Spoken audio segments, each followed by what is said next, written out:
তার ওয়াইফের এত বড় একটা মানে আমার এত বড় একটা লাইফে ক্ষতি হয়ে গেছে। আমি ইন ফিউচার জানি না আমার বাচ্চা হবে কিনা। আমি ওর নামে আমি কেস করেছি, কেস কোর্টে চলতেছে।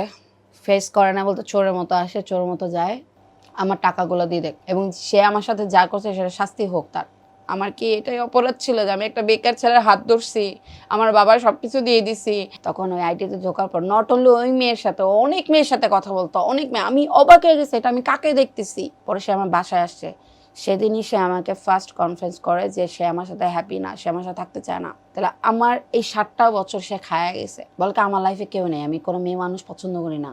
সে বলছে আমি আমার ওয়াইফকে সুখে রাখতে পারি না, আমার লাইফে আবার কোন মেয়ে থাকবে?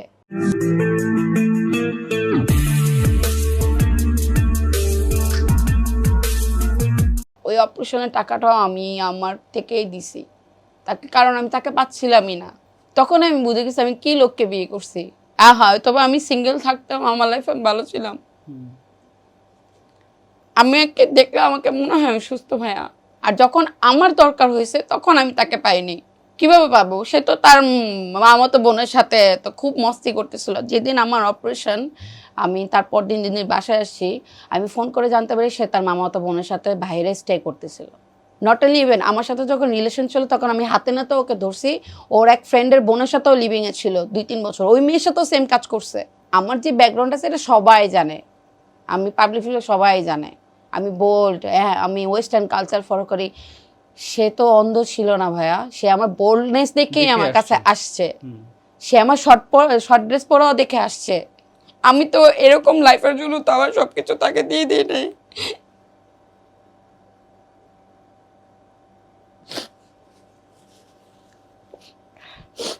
যে আমাদের মতন মেয়েরা, আপনি যে সানায়ের কথা হলো, সানায় এখন তার স্বামীকে নিয়ে সংসার করতেছে না, ওই লোকও তো তার সাথে মিউচুয়ালি ভাবে এখন আছে।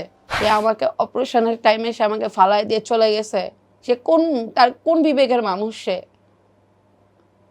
তার ওয়াইফের এত বড় একটা মানে আমার এত বড় একটা লাইফে ক্ষতি হয়ে গেছে। আমি ইন ফিউচার জানি না আমার বাচ্চা হবে কিনা, আমি বিয়ে হবে কিনা আমি জানি না। আপনার মনে হয় বিয়ে ওয়ার্ডটাই এখন আমার কাছে স্ক্যারি লাগে, রিলেশনটা আমার কাছে স্ক্যারি লাগে, ছেলে মানুষ আমার কাছে এখন স্ক্যারি লাগে।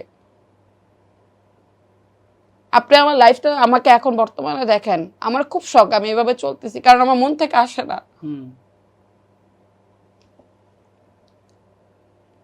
সো বাট এখন তাহলে মানে কি অবস্থায় আছো? ওর নামে আমি কেস করেছি, কেস কোর্টে চলতেছে এখন।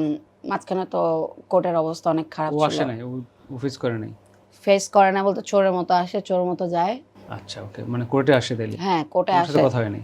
আমার সাথে কথা বলবো না। আচ্ছা, সেটেল করতে চায় না? না ওকে, সমস্যা নাই। কি বলে ওখানে, সে কি বলতে চায়? আমার সাথে তো কথা হয় না তো, কারণ কোর্টে তো তোমার সামনে কথা বলে না? না কোর্টে মানে তোমাদের হয়নি এখন? না আমাদের আচ্ছা, এখনো আচ্ছা, হয়নি, date কারণ ভাইয়া মাঝখানে তো আপনি নিশ্চয়ই জানছেন যে ইলেকশনের কারণে বা কারণে কোর্ট অনেক অগোছালো ছিল, অনেক স্টিল নাও এখনো কোর্ট বসে বসে না।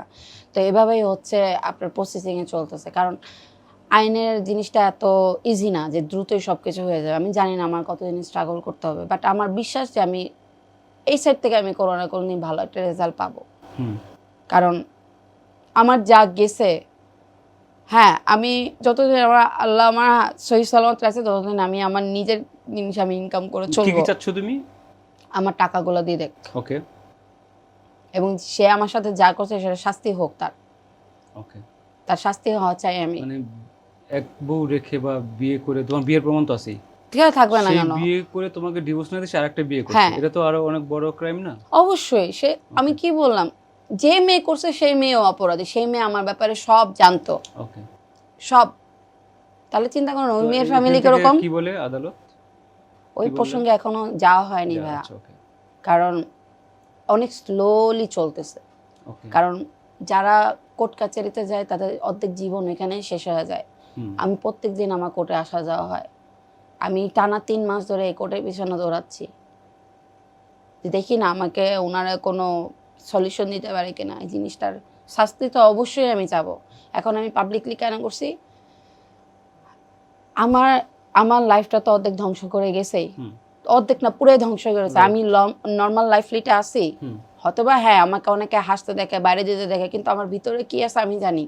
সে তো শুধু আমার সাথে না, আমার আশেপাশে যারা ছিল সবার সাথে আমার সম্পর্ক খারাপ করে গেছে। মানে এমন একটা পার্সন, সে আমার ফ্রেন্ড সার্কেল পছন্দ করতো না, আমার বোনের সাথে চলাফেরা পছন্দ করতো না, আমার আত্মীয়র সাথে চলাফেরা করতো না।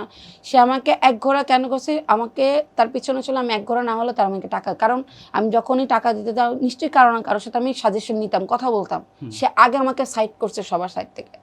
আমার সাইড থেকে এমন কোনো পার্সন নাই তাকে যে মানে লাইকই করতো না। সবাই বলতো কি দেখে ভাই, না দেখতে সুন্দর, না হাইটে ভালো, না কোনো কিছু, কি দেখে রিলি তুমি এর থেকে ডিজার্ভ, মানে বেটার ছেলে হচ্ছে ডিজার্ভ করো, কি দেখে? আমি বলছি ও আমাকে ভালোবাসে, তার মধ্যে আমি আমার ফ্যামিলিকে দেখি। তাই বলে একটা বেকার ছেলে, সে তো তার ফ্যামিলির সামনে নিজেকেই তো দাঁড়া করতে পারেনি, তোমাকে নিয়ে কি দাঁড়া করবে? তারপর আমি সবার এগেনস্টে যে তার সাথে ছিলাম, আর আজকে সে আমার একা ফেলে গেছে।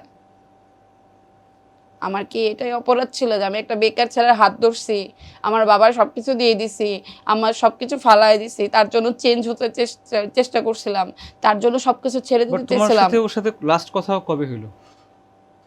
সেপ্টেম্বরে হয়েছে, 25-এ। মানে বিয়ে করার পরে? না, বিয়ে তো আমার 22-এ হয়েছে ভাই। আর এই যে নতুন বিয়ে করার পরে ওই দিনই আমি সবকিছু ক্লিয়ার হয়েছে যে মেয়ের সাথে বিয়ে হয়েছে। কিভাবে? আমি ওর ফেসবুকে আইডি আমার কাছে ছিল, তখন ওই আইডিতে ঢোকার পর নট অনলি ওই মেয়ের সাথে, অনেক মেয়ের সাথে কথা বলতো, অনেক মেয়ে। আমি অবাক হয়ে গেছি, এটা আমি কাকে দেখতেছি? এই লোক আমার পিঠ পেছনে এগুলো করতো। এতদিন দেখো নাই? এতদিন কিভাবে দেখতাম? আচ্ছা, তুমি ফেসবুক ছিল না তোমার হাতে? আমি ভাইয়া, আমি এমন একটা মেয়ে ছিল যে আমি আমার হাজবেন্ডকে ট্রাস্ট করি, সে আমার সাথে কখনো বিট্রে করবে না।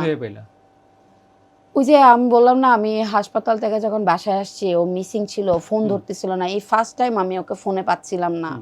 যখন ও আমাকে, আমি যখন ওকে ভিডিও কল বারবার কেটে দিচ্ছিল, ঠিক তার 15 থেকে 20 মিনিট পর সে গাড়িতে উঠে আমাকে ফোন দিয়ে বলছে সে তার আম্মার সাথে। আমাকে তোমার মাকে তো আমি ফোন দিয়েছি, তোমার মা তো বাসায়, তুমি কার সাথে? পরে সে আমার বাসায় আসছে, সেদিনই সে আমাকে ফার্স্ট কনফারেন্স করে যে সে আমার সাথে হ্যাপি না, সে আমার সাথে থাকতে চায় না। আমি বলছি ও আমার সবকিছু শেষ করার পর, আমার পেটে সেলাই করা, আমি এত বড় একটা অপারেশন দিয়ে তুমি আসো না আমারে দেখতে, আমি তোমারই বাচ্চার মা, তুমি আমাকে বাধ্য করছো, তুমি আরেকটা ক্রাইম করছো, তুমি তোমার নিজের বাচ্চারে খুন করছো, আমি তো অপরাধী ভাইয়া। সে কি তাহলে? সে চাইছে, তার মনে যদি আসলেই যদি আমার সাথে সেটেল হওয়ার ছিল, সে যদি ফ্যামিলি চাইতো, তাহলে তো সেই উল্টা আমাকে বলতো যে না এটা আমার বাচ্চা, আমি রাখবো। কারণ তার মাইন্ড ওটা ছিলই না। তাহলে আমার এই 7টা বছর সে খায়া গেছে। আপনি কি মনে করেন আজকে যদি আমি সিঙ্গেল থাকতাম, আমি আমার প্রফেশন থাকতাম, আমি ভালো একটা জায়গায় যেতে পারতাম না? তুমি সেই গল্প বলো দেন, ও আসলো তোমার বাসায়, তোমাকে এটা বললো, দেন তখন বললাম তোমার লাইফে কেউ আছে আমাকে বলতে পারো? বলকে আমার লাইফে কেউ নেই, আমি কোনো মেয়ে মানুষ পছন্দ করি না, আমি আমার লাইফে একা থাকতে চাই, আমি আমার ফ্যামিলিকে পছন্দ, আমি বাইরে চলে যেতে চাই, আমি থাকবো না একই দেশে। আমি না না, কথার টোন অন্যরকম। তুমি আজকে কোথায় ছিলা, কার সাথে ছিলা? আমি যেদিন জানতে পারবো, আমি সবকিছু হয়তো মেনে নিতে পারবো, কিন্তু প্রতারণা মেনে নিতে পারবো না। কারণ তোমাকে আমি সবকিছু স্পেস দিছি, তুমি আমার সাথে, তোমার ওয়াইফ কম, তোমার ফ্রেন্ড ছিলাম আমি, তুমি এটা ভালো করে জানো, তুমি আমার সাথে ওপেনলি কথা বলতে পারতা। পরে বলছে না তুমি যেটা চিন্তা করতেছো এরকম কিছুই না। হ্যাঁ আমি একটু মেন্টালি ডিস্টার্ব, আমার ফ্যামিলি থেকে আমি ডিস্টার্ব, আমি আমার লাইফে কিছু করতে পারতেছি না, আমি তোমার জন্য কিছু করতে পারতেছি না, এগুলো নিয়ে আমি অনেক কিছু, আমি মেন্টালি অনেক ডিস্টার্ব। আমাকে মেন্টালি ডিস্টার্ব থাকলে মানুষ ওয়াইফের সাথে আরো বেশি কথা বলে, ফ্যামিলির সাথে কথা না বলো, ওয়াইফের সাথে তো মানুষ হচ্ছে কথা বলে। তুমি তো আমার সাথে সবকিছু শেয়ার, তুমি যদি আমার সাথে সবকিছু শেয়ার, তুমি এগুলো আমার সাথে শেয়ার, আমি চাই তোমার খারাপ লাগাটা আগে তুমি আমার সাথে শেয়ার করো। বাট না, তুমি আমার থেকে দূরে যাচ্ছ। কই আগে তো যাও নাই? কি বলে সে তখন?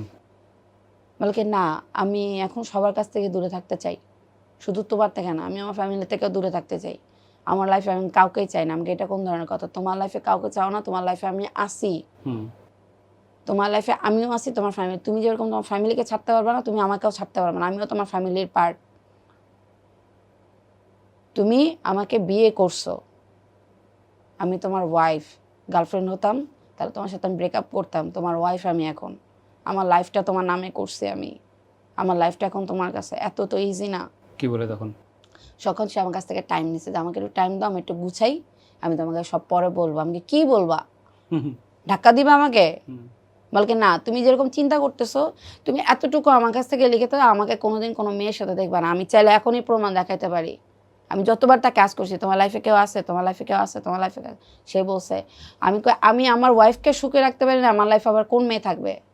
তোমার মনে হয় আমি নিজে মরে যাবো তা আমার লাইফে অন্য কোনো মেয়ে থাকবে? আর আজকে দেখেন ওই মেয়ের সাথে ও আছে, আর আমি কই আছি। সে কত বড় একটা প্রতারক হলে এই কথা বলতে পারে। তোমাকে টাইম দিয়ে তারপরে চলে গেল, হ্যাঁ, মানে টাইম দিলা কয়েকদিন।